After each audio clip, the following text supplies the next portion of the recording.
भारत माता की। भारत माता की। भारत माता की। सरदार साहब की ओजस्व वाणी स्टैच्यू ऑफ यूनिटी के समीप ये भव्य कार्यक्रम एकता नगर का ये विहंगम दृश्य और यहां हुई शानदार परफॉर्मेंसेज, ये मिनी इंडिया की झलक, सब कुछ कितना अद्भुत है, कितना प्रेरक है। 15 अगस्त और 26 जनवरी की तरह ही 31 अक्टूबर को होने वाला ये आयोजन पूरे देश को नई ऊर्जा से भर देता है। मैं राष्ट्रीय एकता दिवस पर सभी देशवासियों को बहुत बहुत बधाई देता हूं।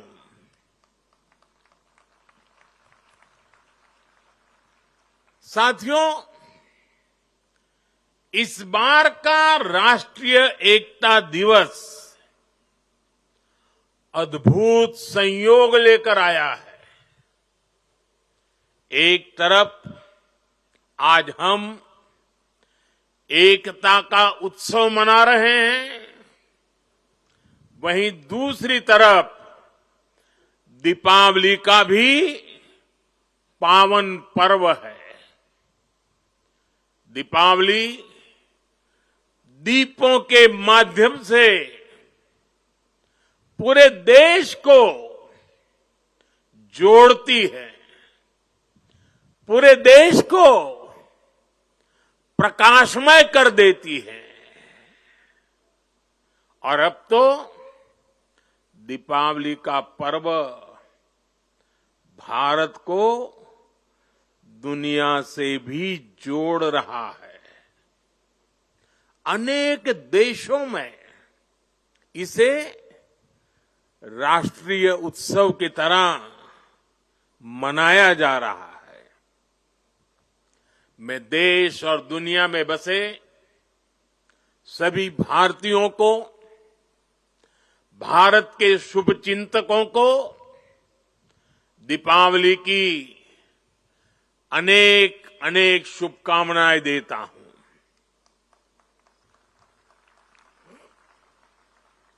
साथियों, इस बार का एकता दिवस एक और वजह से भी विशेष है। आज से सरदार पटेल का 150वां जन्म जयंती वर्ष शुरू हो रहा है। आने वाले 2 वर्षों तक देश सरदार पटेल की 150वीं जन्म जयंती का उत्सव मनाएगा। ये भारत के प्रति उनके असाधारण योगदान के प्रति देशवासियों की कार्यांजलि है। 2 वर्ष का ये उत्सव एक भारत श्रेष्ठ भारत के हमारे संकल्प को मजबूत करेगा। ये अवसर हमें सीख देगा कि असंभव से दिखने वाले काम को भी संभव बनाया जा सकता है। जब भारत को आजादी मिली थी तो दुनिया में कुछ लोग थे जो भारत के बिखरने का आकलन कर रहे थे और अभी हमने सरदार साहब की वाणी में उसका विस्तार से बयान सुना। उन लोगों को जरा भी उम्मीद नहीं थी कि सैकड़ों रियासतों को एकजुट करके फिर से एक भारत का निर्माण हो पाएगा। लेकिन सरदार साहब ने ये करके दिखाया। ये इसलिए संभव हुआ क्योंकि सरदार साहब व्यवहार में यथार्थवादी, संकल्प में सत्यवादी, कार्य में मानवतावादी और ध्येय में राष्ट्रवादी थे। साथियों, आज हमारे पास छत्रपति शिवाजी महाराज की प्रेरणा भी है। उन्होंने आक्रांताओं को खदेड़ने के लिए सबको एक किया। ये महाराष्ट्र का रायगढ़ किला आज भी साक्षात वो गाथा कहता है। छत्रपति शिवाजी महाराज ने रायगढ़ के किले से राष्ट्र के अलग अलग विचारों को एक उद्देश्य के लिए एकजुट किया था। आज यहां एकता नगर में हम रायगढ़ के उस ऐतिहासिक किले के उसकी छवि हमारे सामने प्रेरणा का प्रतीक बन के खड़ी है। रायगढ़ किला सामाजिक न्याय, देशभक्ति और राष्ट्र प्रथम के संस्कारों की पवित्र भूमि रहा है। आज इसी पृष्ठभूमि में हम विकसित भारत के संकल्प की सिद्धि के लिए यहां एकजुट हुए हैं। साथियों, बीते 10 वर्ष तक भारत की एकता और अखंडता के लिए ये कालखंड अभूतपूर्व उपलब्धियों से भरा रहा है। आज सरकार के हर काम, हर मिशन में राष्ट्रीय एकता की प्रतिबद्धता दिखती है। इसका एक बड़ा उदाहरण है हमारा ये एकता नगर। यहां स्टैच्यू ऑफ यूनिटी है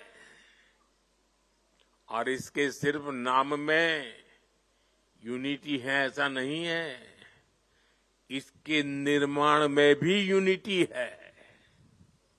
इसको बनाने के लिए पूरे देश के कोने कोने से, देश के किसानों के पास से खेत में उपयोग किए औजार का लोहा पूरे देश से यहां लाया गया, क्योंकि सरदार साहब लोह पुरुष थे, किसान पुत्र थे। इसलिए लोहा, और वो भी खेत में उपयोग किए औजार वाला लोहा यहां लाया गया।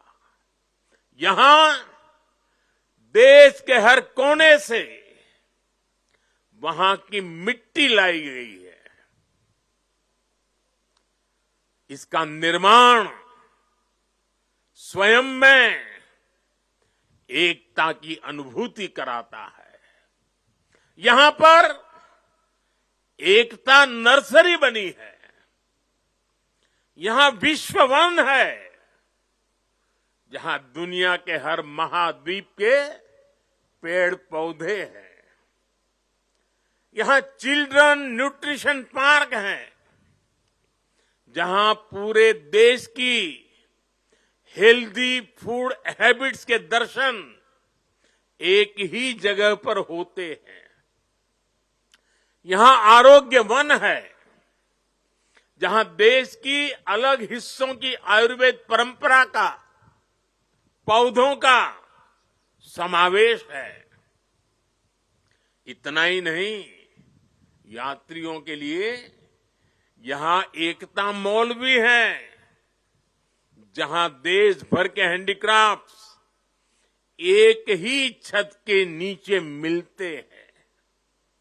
और साथियों, ये एकता मॉल सिर्फ यहीं पर है ऐसा नहीं, हम देश के हर राज्य की राजधानी में एकता मॉल के निर्माण को प्रोत्साहन दे रहे हैं।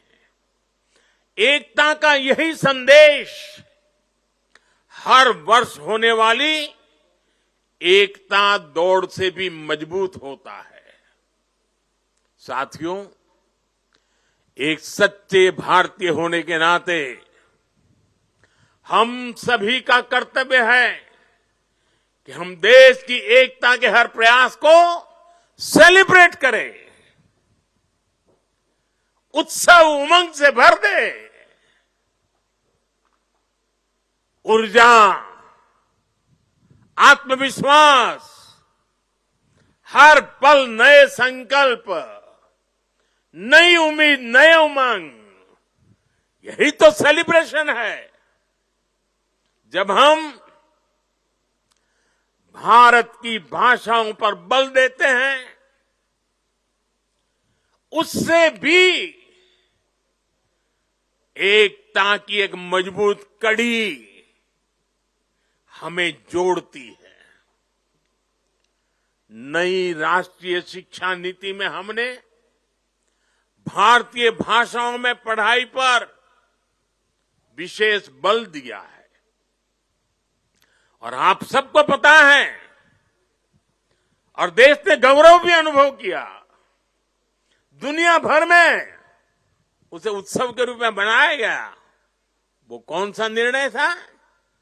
हाल में ही सरकार ने मराठी भाषा, बांग्ला भाषा, असमिया भाषा, पाली भाषा और प्राकृत भाषा, इन भाषाओं को शास्त्रीय भाषाओं का दर्जा दिया है।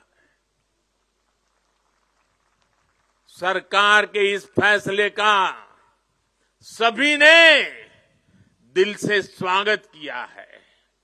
और हम हमारी भाषा को मातृभाषा कहते हैं। और जब मातृभाषा का सम्मान होता है ना, तो हमारी अपनी माता का भी सम्मान होता है, हमारी धरती माता का सम्मान होता है, और हमारी भारत माता का सम्मान होता है। भाषा की तरह ही आज देश भर में चल रहे कनेक्टिविटी के काम, जोड़ने के काम भी देश की एकता को मजबूत कर रहे हैं। रेल हो, रोड हो, हाईवे हो और इंटरनेट जैसे आधुनिक इंफ्रास्ट्रक्चर के ने गांव को शहरों से जोड़ा है। जब कश्मीर और नॉर्थ ईस्ट की राजधानियां रेल से जुड़ती हैं, जब लक्षद्वीप और अंडमान निकोबार द्वीप अंडर सी केबल से तेज इंटरनेट से जुड़ते हैं, जब पहाड़ों पर लोग मोबाइल नेटवर्क से जुड़ते हैं, तब विकास की दौड़ में पीछे छूट जाने का भाव समाप्त हो जाता है आगे बढ़ने की नई ऊर्जा अपने आप जन्म लेती है। देश की एकता का भाव सशक्त होता है। साथियों, पहले की सरकारों की नीतियों में और नीयत में भेदभाव का भाव भी देश की एकता को कमजोर करता रहा है। बीते 10 वर्षों में देश में सुशासन के नए मॉडल ने भेदभाव की हर गुंजाइश समाप्त की है। हमने सबका साथ, सबके विकास का रास्ता चुना है।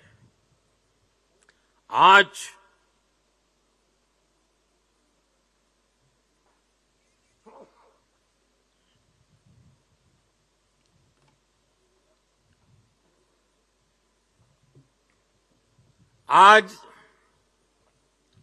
हर घर जल इस योजना से बिना भेदभाव जल पहुंचाने का प्रयास हो रहा है।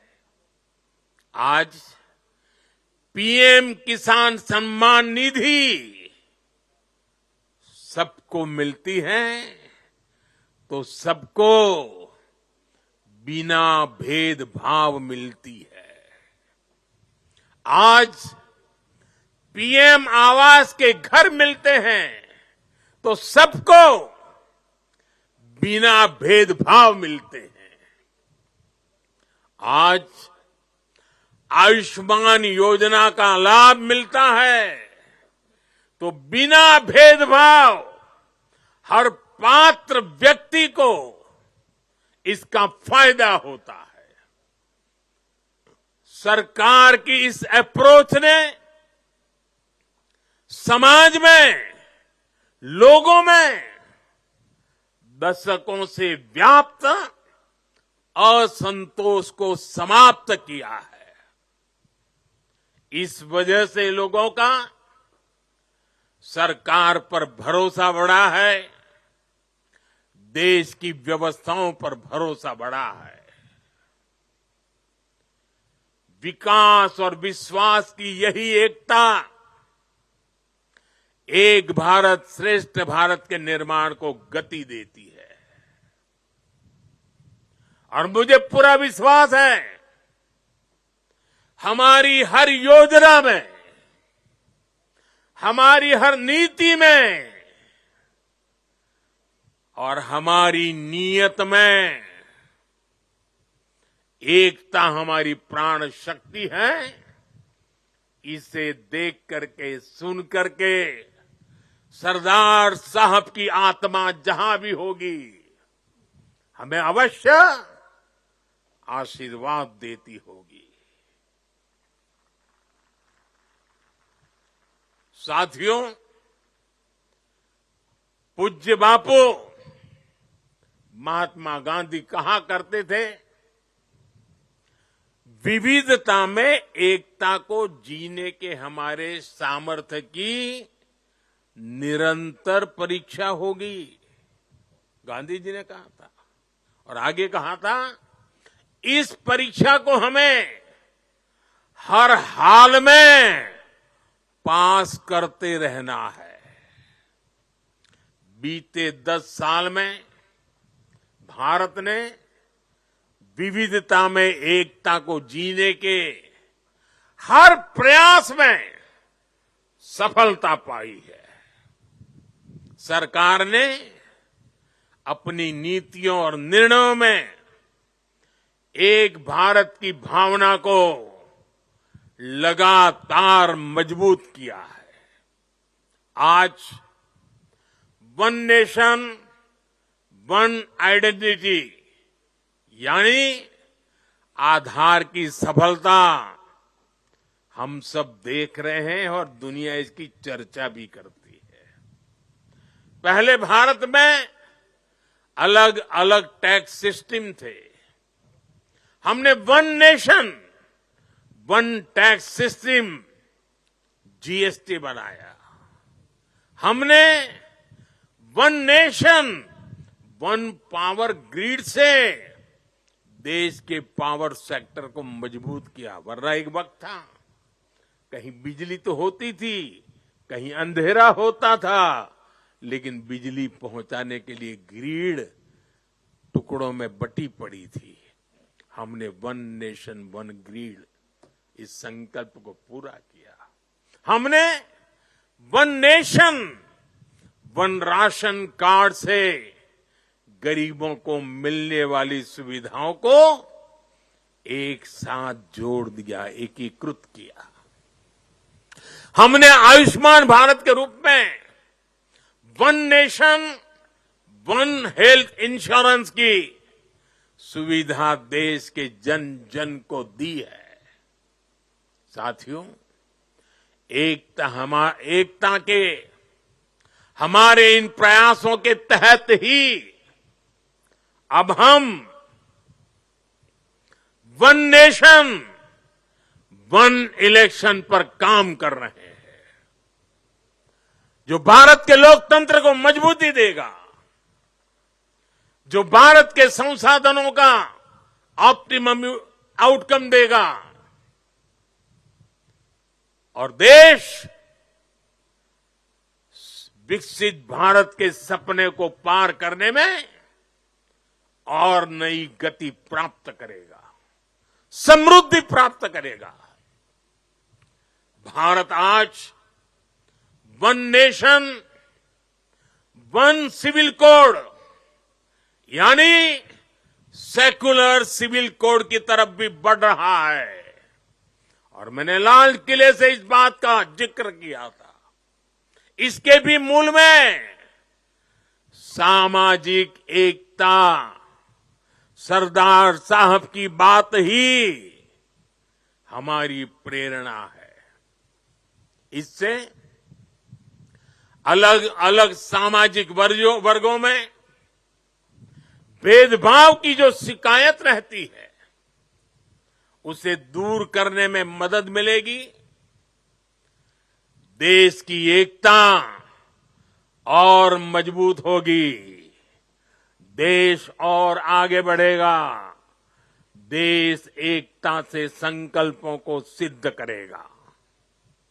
साथियों, आज पूरे देश को खुशी है कि आजादी के 7 दशक बाद देश में एक देश एक संविधान का संकल्प भी पूरा हुआ है। सरदार साहब की आत्मा को मेरी यह सबसे बड़ी श्रद्धांजलि है। देशवासियों को पता नहीं है 70 साल तक बाबा साहब आंबेडकर का संविधान पूरे देश में लागू नहीं हुआ था। संविधान की माला जपने वालों ने संविधान का ऐसा घोर अपमान किया था। कारण क्या था? जम्मू कश्मीर में आर्टिकल 370 की दीवार, आर्टिकल 370 जो देश में दीवार बन के खड़ी थी, संविधान को यहां रोक देती थी, वहां के लोगों के अधिकारों से उनको वंचित रखती थी। वो धारा 370 को हमेशा हमेशा के लिए जमीन में गाड़ दिया गया है। पहली बार वहां इस विधानसभा चुनाव में बिना भेदभाव को वोट डाले गए। पहली बार जम्मू कश्मीर में मुख्यमंत्री ने आजादी के 75 साल के बाद पहली बार भारत के संविधान की शपथ ली है। ये दृश्य अपने आप में भारत के संविधान निर्माताओं को अत्यंत संतोष देता होगा, उनकी आत्मा को शांति मिलती होगी और ये भी संविधान निर्माताओं के प्रति हमारी नम्र श्रद्धांजलि है। मैं इसे भारत की एकता के लिए एक बहुत बड़ा और बहुत ही मजबूत पड़ाव मानता हूं। जम्मू कश्मीर की देशभक्त जनता ने अलगाव और आतंक के बरसों पुराने एजेंडे को खारिज कर दिया है।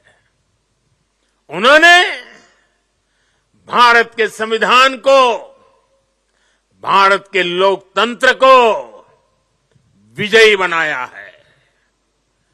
अपने अपने वोट से 70 साल से चल रहे अपप्रचार को ध्वस्त कर दिया है। मैं आज राष्ट्रीय एकता दिवस पर जम्मू कश्मीर के देशभक्त लोगों को, भारत के संविधान पर सम्मान करने वाले लोगों को बहुत ही आदरपूर्वक सैल्यूट करता हूं।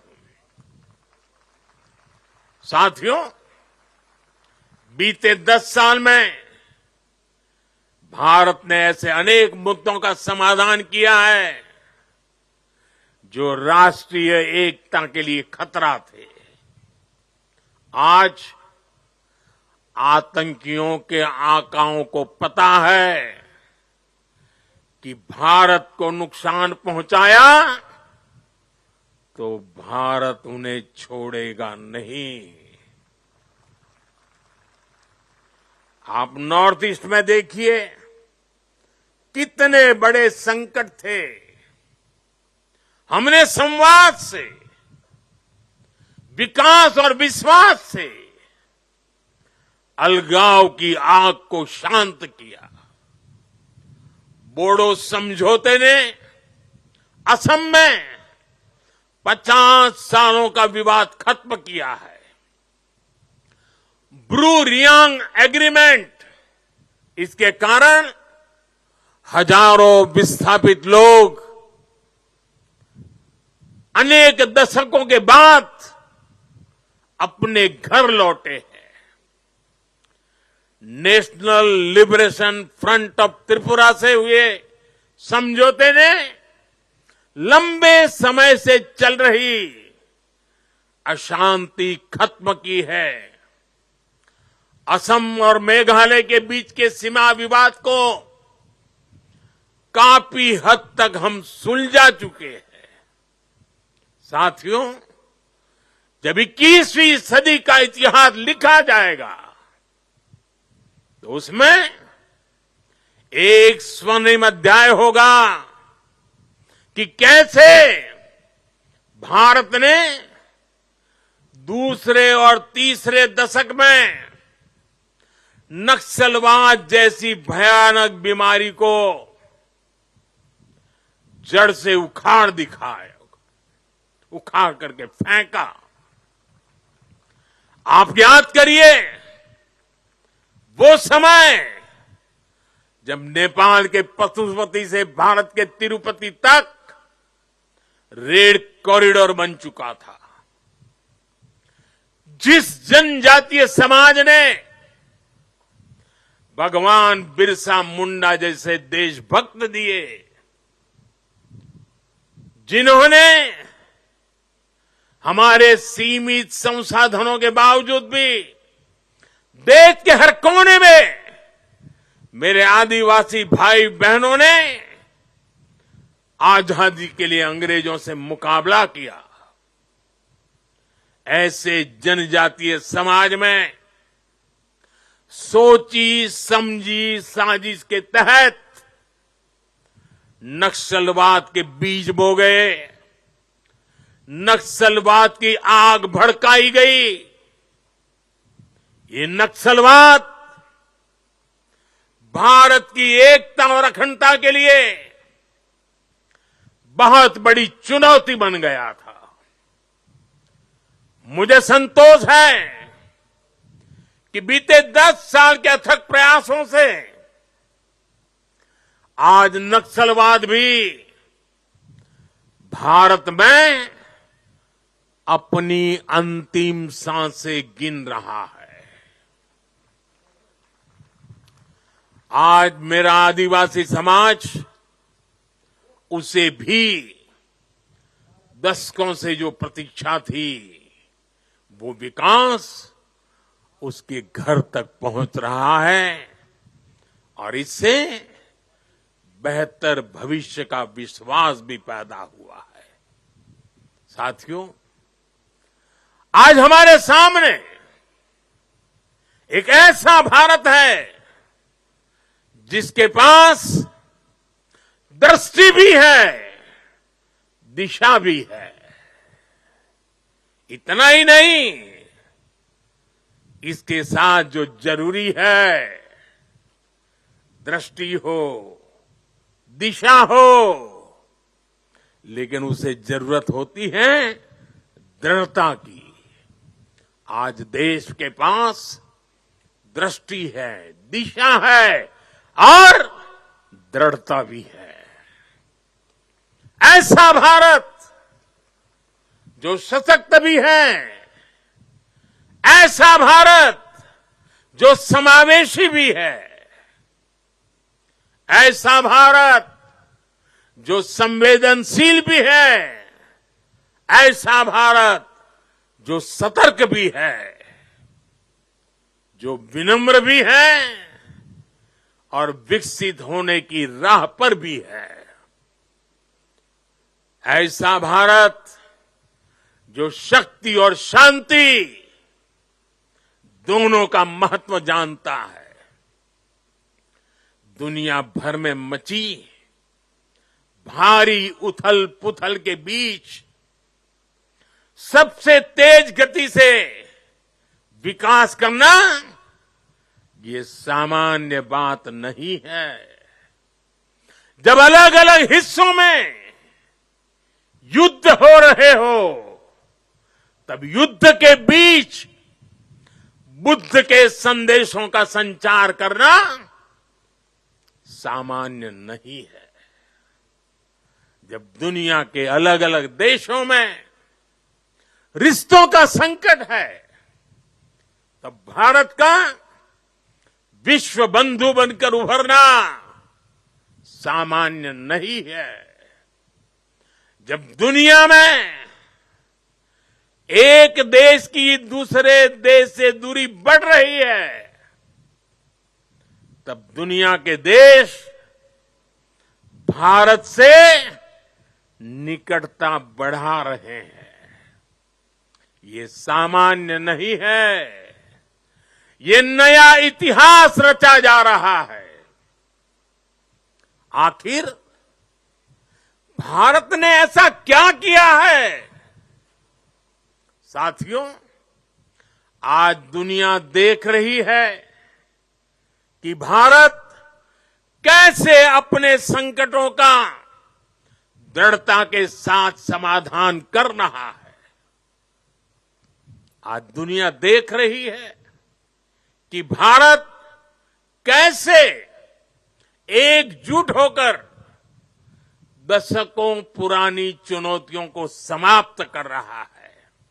और इसलिए हमें इस महत्वपूर्ण समय पर अपनी एकता को सहेजना है,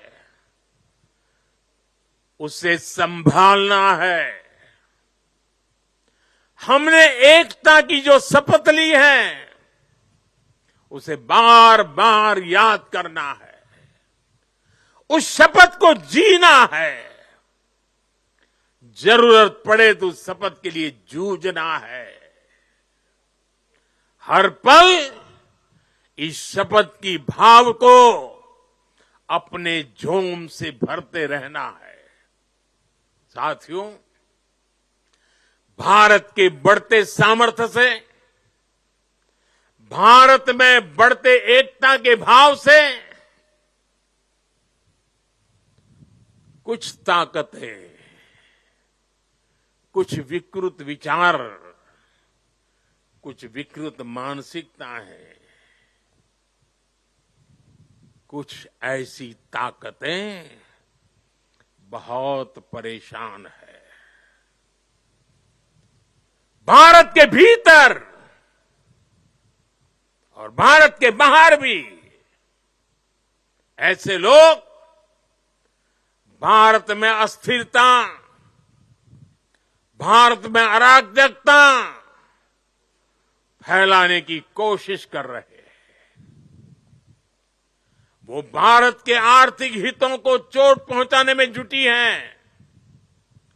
वो ताकतें चाहती कि दुनिया भर के निवेशकों में गलत संदेश जाए, भारत की नेगेटिव छवि उभरे।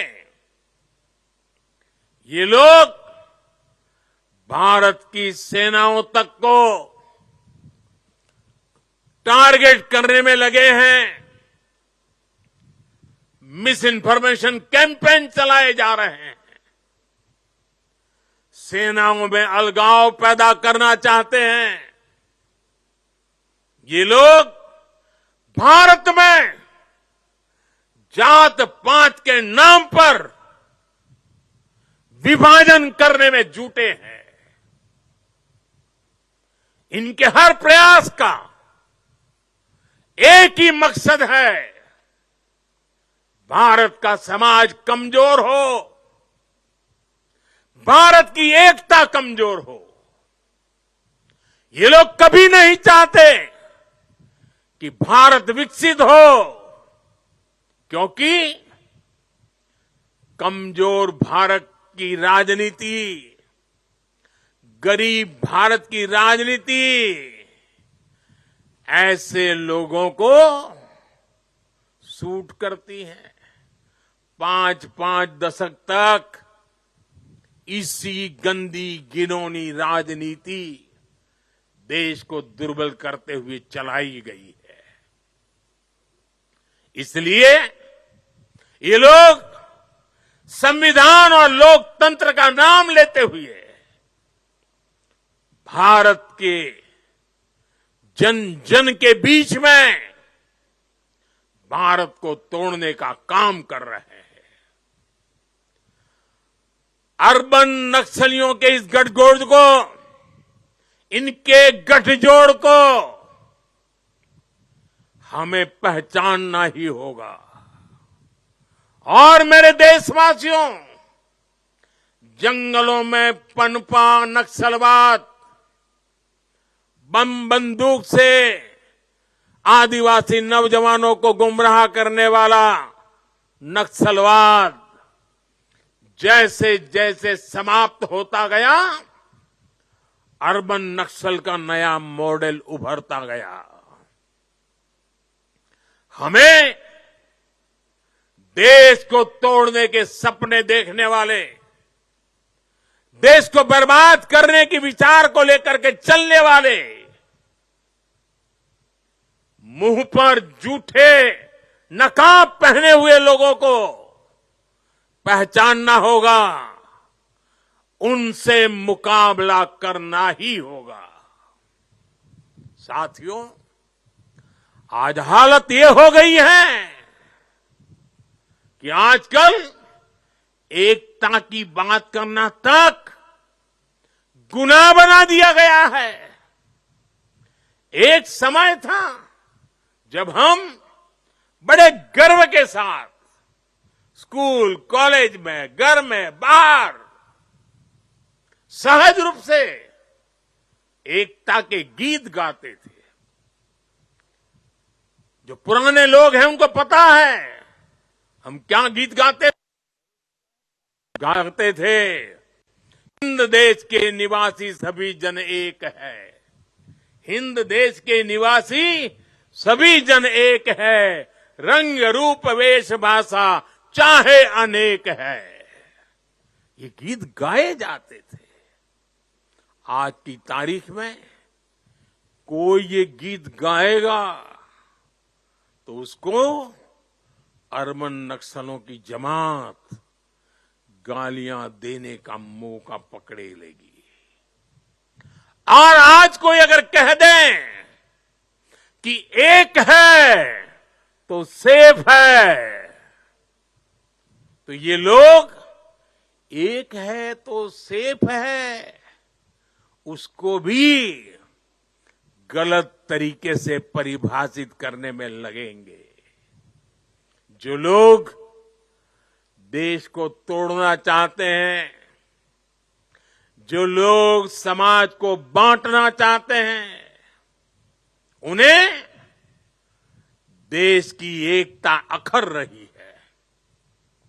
और इसलिए मेरे देशवासियों, हमें ऐसे लोगों से, ऐसी विचारों से, ऐसी प्रवृत्ति से, ऐसी वृत्ति से पहले से भी ज्यादा सावधान होने की जरूरत है। हमें सावधान रहना है। साथियों, हम सब सरदार साहब को, उनके विचारों को जीने वाले लोग हैं। सरदार साहब कहते थे, भारत का सबसे बड़ा लक्ष्य एकजुट और मजबूती से जुड़ी शक्ति बनने का होना चाहिए। हमें याद रखना है, हिंदुस्तान विविधता वाला देश है। हम विविधता को सेलिब्रेट करेंगे, तभी एकता मजबूत होगी। आने वाले 25 साल एकता के लिहाज से बहुत ही महत्वपूर्ण है। इसलिए एकता के इस मंत्र को हमें कभी भी कमजोर नहीं पड़ने देना है।